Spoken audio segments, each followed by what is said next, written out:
Bonjour Monsieur le Président. Il y a 80 ans, en 1944, des officiers français ont donné l'ordre d'ouvrir le feu sur des tirailleurs sénégalais. Ça s'est passé au camp de Thiaroye, non loin d'ici.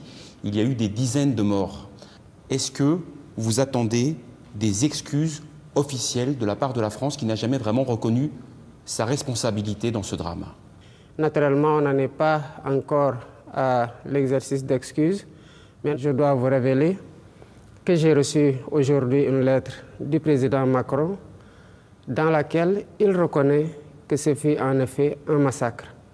Ce pas consistant à reconnaître que c'est un massacre doit ouvrir la porte à une collaboration parfaite pour la manifestation de toute la vérité sur ce douloureux événement de Thiaroye.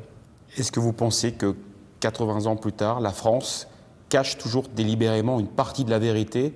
Évidemment, il y a quelque chose qui a été caché. On a régulièrement cherché à mettre une chape de plomb sur cette histoire-là et nous pensons que pour cette fois, l'engagement de la France sera total, qu'elle sera franche et collaborative et qu'elle sera entière aussi dans cette collaboration-là. Pour nous, tant que la vérité ne sera pas totalement faite, les circonstances de ce massacre, sur le décompte effectif des victimes, ça restera une plaie béante dans notre conscience commune parce que c'est malheureusement une histoire que nous avons en partage avec la France, avec les massacrés d'un côté et les massacrés d'un autre côté. Et est-ce qu'il y a dans votre démarche la volonté également de régler certains comptes avec la France? Je n'ai pas de compte à régler avec la France. Je crois que c'est nous qui aurions, Africains, depuis longtemps, commémoré cet événement. C'est un événement important dans l'histoire des peuples africains. Qu'est-ce qui s'est passé? Voilà des hommes qui étaient tranquillement ici. Il y a eu des guerres de l'autre côté. On est venu les prendre de gré ou de force. On les a amenés combattre dans des conditions extrêmement difficiles. Et la reconnaissance qui devait suivre n'a pas suivi depuis 80 ans.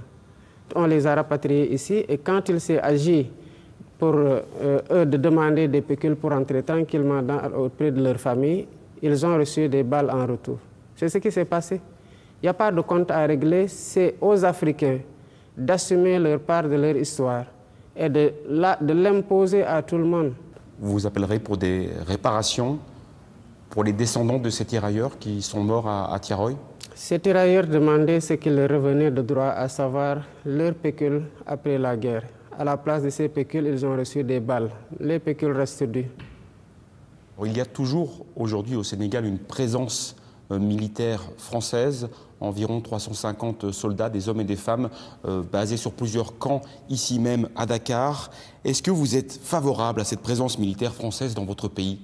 Est-ce qu'en tant que Français, vous envisagez de nous voir dans votre pays avec des chars ou avec des véhicules militaires, des militaires sénégalais avec les tenues sénégalaises, comme ça parce que sur le plan historique, la France a esclavagisé, a colonisé et est restée. Évidemment, je pense que quand vous inversez un peu les rôles, vous concevrez très mal qu'une autre armée, la Chine, la Russie, le Sénégal ou n'importe quel autre pays puisse avoir une base militaire en France. Donc les soldats français doivent partir?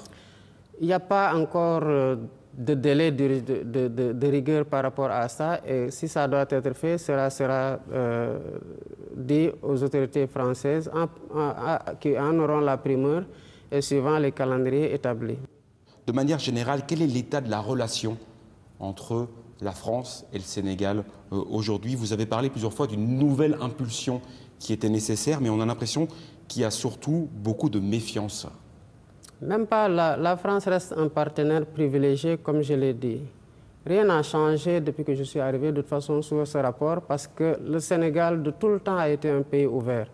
Nous sommes devenus aussi plus offensifs dans la conquête d'autres partenariats et dans la diversification de ces partenariats. Nous nous ouvrons à l'Asie, nous nous ouvrons au Moyen-Orient, nous nous ouvrons aux pays du Sud et nous nous ouvrons davantage aux pays occidentaux avec lesquels, de façon générale, nous avons des relations privilégiées.